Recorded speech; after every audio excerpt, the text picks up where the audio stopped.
Je suis astro-coach par guidance. D'accord. Alors, j'aide en atelier Jérémy qui, lui, avec sa pratique chamanique, il vous en parlera.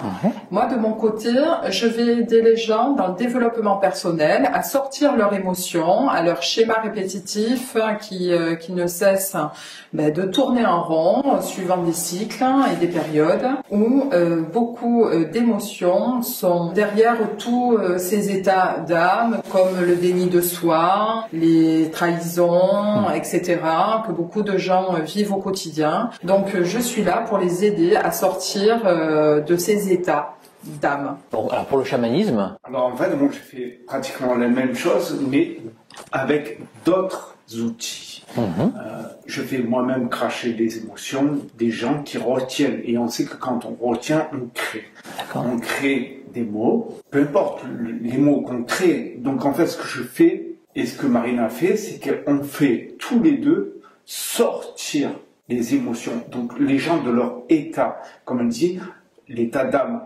Et en fait, en faisant sortir l'émotion, on sort la personne des mots qu'elle aurait pu se créer. Donc en faisant sortir ces vibrations qui à la fin se cristallisent, et bien en fait c'est comme si on libérait la personne dans son futur de mots qu'elle aurait pu se créer elle-même. Vous savez votre mission de vie, vous? Oui, ma vie d'ailleurs se résume à ça. Mais c'est éclairer le chemin des personnes, les aider à avancer spirituellement, à faire des choix aussi. Je ne pratique pas une voyance où je vais prédire que dans un an vous allez changer de voiture, qu'elle va être rouge, ou que vous allez acheter une maison. Les consultants qui viennent me voir, souvent ce sont des médiums qui cherchent des réponses.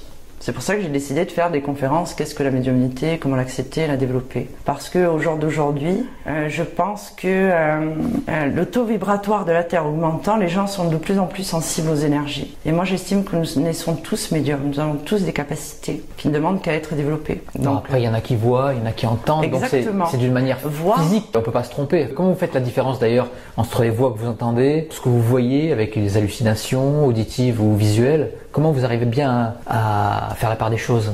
C'est très différent? Oui, mais je pense que c'est aussi une question d'habitude.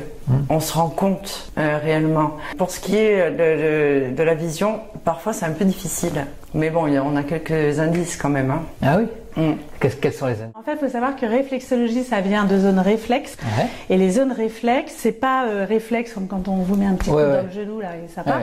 C'est plutôt un reflet miroir des zones du corps. C'est-à-dire qu'on a tous les organes, les mains aussi. D'ailleurs, je l'ai là. On a les mains et les pieds. On a tous les organes du corps en miroir en fait. Donc on aura le cerveau au niveau des orteils, les poumons de chaque côté là, au niveau des pieds et des mains là. Voilà, vous allez avoir tout, la foie, la rate, différentes choses. Et en fait, donc l'idée de la réflexologie, c'est par des points d'acupression, une certaine forme de massage, de relancer l'énergie dans le corps, dans les organes, et de rééquilibrer donc le yin et le yang que tout le monde en fait a, mais qu'on ne sait pas, et qui est donc ce système énergétique. Et ça serait quoi alors la différence entre la conception occidentale et la conception chinoise? Et ben dans la conception occidentale, on va faire des massages du pied au niveau des organes, il y aura un impact, mais on ne tient pas en compte des différentes loges eau, métal, bois, feu, terre. Alors la médiumnité, donc vous m'avez dit, vous voyez donc le défunt. C'est la première fois que vous avez eu cette expérience? Oui, là c'était particulier.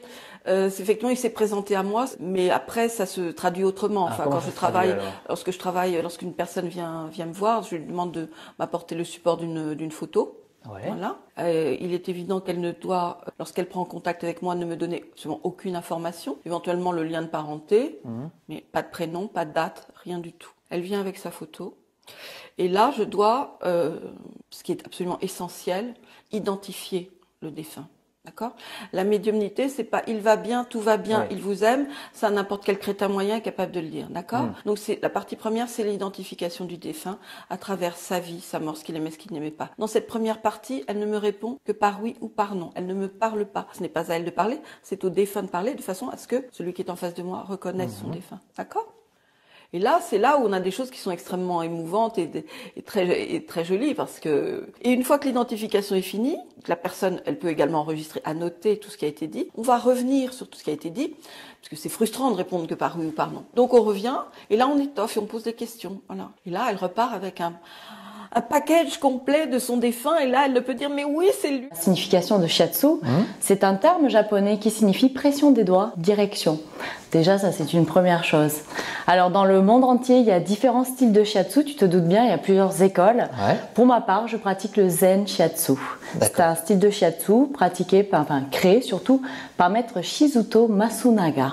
D'accord. Alors sa spécialité, on va dire que lui, il a souhaité vraiment réintégrer la médecine traditionnelle chinoise, tu vois, les principes de la médecine traditionnelle chinoise dans son shiatsu, parce que ça avait grand intérêt de s'intéresser, tu sais, aux histoires de méridiens, aux points d'acupuncture. Voilà, pour travailler sur l'ensemble de la personne et non que sur son aspect physique, on va dire. Lui, il y a aussi chinois, lui, ou oui, japonais. Japonais, d'accord. Oui, voilà. oui, mais ils ont piqué, si tu veux, les principes de médecine chinoise, parce que finalement ils se sont dit c'est pas mal. Donc ça c'est une première chose. Après, pourquoi Zen Shiatsu? Parce que tout simplement dans cette pratique-là, on intègre aussi la philosophie zen bouddhiste, à savoir que tu vois, le Shiatsu se pratique dans un état méditatif. Ouais. On instaure une certaine vibration pour que le patient ou le client, selon comment on a envie de l'appeler, sentent cette vibration de calme et de relaxation, et qu'elles puissent du coup se relaxer et se détendre et accueillir aussi un peu ses sensations et ses émotions le long de la séance de shiatsu. Et donc le Dianshan, c'est une technique multiréflexologique qui est